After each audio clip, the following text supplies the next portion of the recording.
Hey everyone, I know it's been a while. Life happens. Sometimes work takes precedence over other creative endeavors, but I'm back and I wanted to talk about art versus output. There's these two schools of thought when it comes to creative processes and whether or not you lean towards art, which is take your time to do things, versus output, which is do everything as much as possible, as fast as possible, doing one thing over the other. It's not as simple as that. There's an interplay between these two aspects, and I'd like to talk about that today. So, I'd like to start talking about how art and output are supposed to work together in perfect symphony, a synergistic relation. One feeds the other and the cycle continues. That's when you start out with something, a creative endeavor. I'd like to give an example of my blog. When I started my blog back in 2013-14, I had a bunch of ideas, and it starts off like you're shot out of a cannon. You have all that momentum. You're going up into the air towards the apogee of the trajectory. You reach a point and then slowly things start coming back down. That initial blast is because you have these ideas stored inside your head for a long amount of time.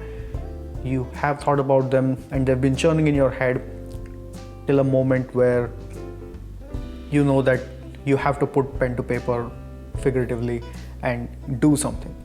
So I see a lot of people when they start their blogs, they immediately have a bunch of output, 5, 6 different things within a span of a few weeks, few months, whatever it may be. But as time goes on, you lose your motivation, you lose that creative drive, the initial force of the creative drive that you had in the beginning. And that's perfectly fine. And I say that's fine because when you have these initial sets of ideas and you run out of them, you end up realizing that you have to write them down or have to keep thinking about them in some creative aspect. And that's not as easy as it sounds. You have to note it down or you have to spend some time to think about it. It's not that things will just come to you. That happens sometimes. You just have this brilliant creative synapse that flares up in your brain and things just flow. But sometimes you need a bit more of a constructive habit formation where you write things down or you think about things or you look at things that happen in your day-to-day life and write them down, like, okay, this is an interesting thing that happened, or this is an interesting thing that's going on, and what are my thoughts on it, or what can I spin it into, things of that nature. Another thing is unlearning a few things that you have learned in your schooling.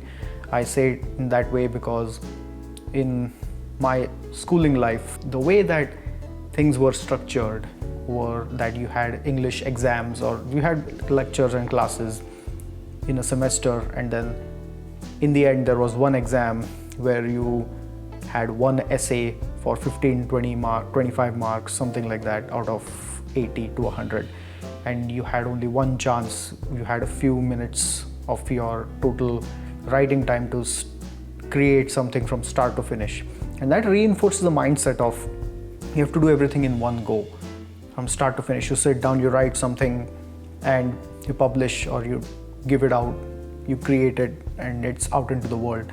That's not the way that creative endeavors or anything of that nature works, of course. And it may sound very obvious, but you have to think about the things that you have been trained to do or trained to think in a particular way. Engineering comes to mind again. You have a particular mental model, particular mental mindset that you sometimes have to introspect and think about and unlearn, maybe, to come to a new creative way of thinking. So to cut a long story short, just 3 words: writing is rewriting, or doing is redoing. There's an iterative aspect to creative endeavor where you start, you reach a dead end, give it some time. Maybe you write something, you make a first draft of it, give it some time to get out of your head. Maybe it's a couple of days, a week, then come back to it. You'll have a bit more of an objective mindset towards it, and then you can continue on with the next draft and so on. What happens when you focus too much on putting things out, however, is that it might not live up to the initial levels of quality. Right? You focus on quantity, you might have a reduced quality. The problem is something that I have faced in my life as well. Back when I was in the swing of things and I was making blogs every week for various different websites or different projects, I realized that I was just so compulsed to just put something out there. I need the validation that I receive from creating something and putting it into the world, that I'm not really giving enough attention to the art of it, the polish, the quality aspect of it. And when I look back at it, I really regret that I did that sometimes, but again, it's a part of the learning process. And the last thing that I want to talk about is creative burnout, or burnout in general, where you do something for so long that physically, mentally, and emotionally you have run out of battery or juice. That's a perfectly normal thing. The most important thing I want to get out of the way right off the bat is that you can get burned out doing something that you love. Please remember that.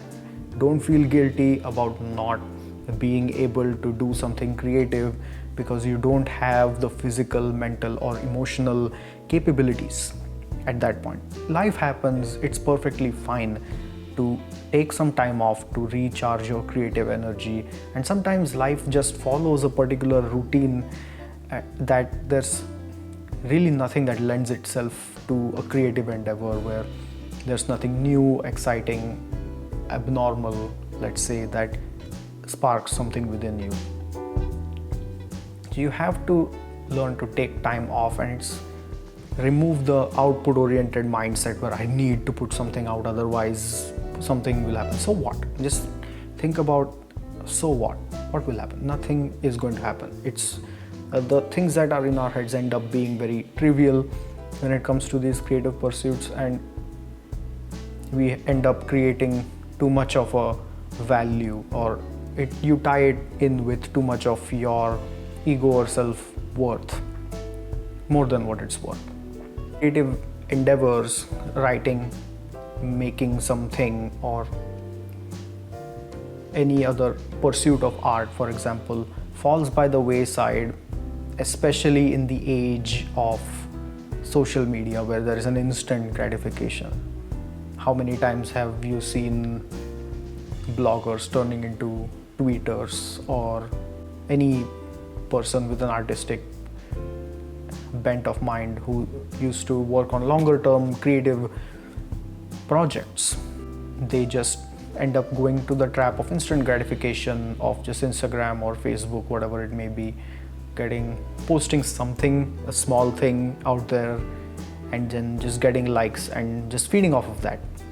And I'm not saying that that's not a form of creative endeavor in and of itself. It can be a business. You've seen Instagram influencers making millions and millions of dollars. You've seen people using social media as a business. But in the end, you have to have some stuff, right? You need to have some substance or some content, something that you've taken time and effort to do, and not just follow some person who's gaming the system, some kind of a hack who is just using the system for their benefit. If there's just a million of those people, it's not a good ecosystem to be in. You just fall into a trap of instant gratification. It's not going to heal you, it's going to hurt you. Again, it's just my opinion. We're moving towards shorter term validation cycle. You put something out, you get that instant validation, you feel good, and you keep doing that. It's short term, not good enough. Whereas you take time to pursue something that takes a longer amount of time, it may help you grow as a person, or the gratification that you receive from doing some effort for a longer period of time, it's more difficult to do, but you have to do that, and creating some kind of a routine, some kind of a habit, but also maintaining the interplay between knowing when to take time versus knowing when to put something out. It's the most important thing. And the current crop of social media and the culture surrounding it has really thrown a wrench into the works of these creative things. Now, I'm not saying creative minds don't exist and they don't use these platforms for their benefit, but I feel like for the layman, it has turned into just this evil mirror, like mirror on the wall, who's the fairest of them all, and then they just tells you, you are the fairest, you are the best, you are this, you are that. Or it tells you, Snow White is better, right? Someone else is better than you, then you feel bad or you feel good, but you keep getting drawn into it because of just by design of the way it's created. We all focused our creative energies into the pursuit of something worthwhile, comparatively more worthwhile. I feel like that would help our society a great deal. It would also help if we removed the output-oriented nature of these things and just try to focus on the art of it and not be afraid to take your time, but also understand that when there's nothing that you can add or there's nothing that you can remove from it on your own, then it's time to put it out there in the world and see what people say about it. Yes, this is a bit of a pensive video after a long while. I have spent a lot of time thinking about these different topics coming together into this art and output kind of thing, and I'd like to know your thoughts about it. What do you guys think about this? Am I wrong in saying that there needs to be an interplay between art and output, or do you prefer one side over the other? Are there some aspects that I'm not thinking about? Let me know. Looking forward to hearing from you guys as well. And till next time, goodbye and good night.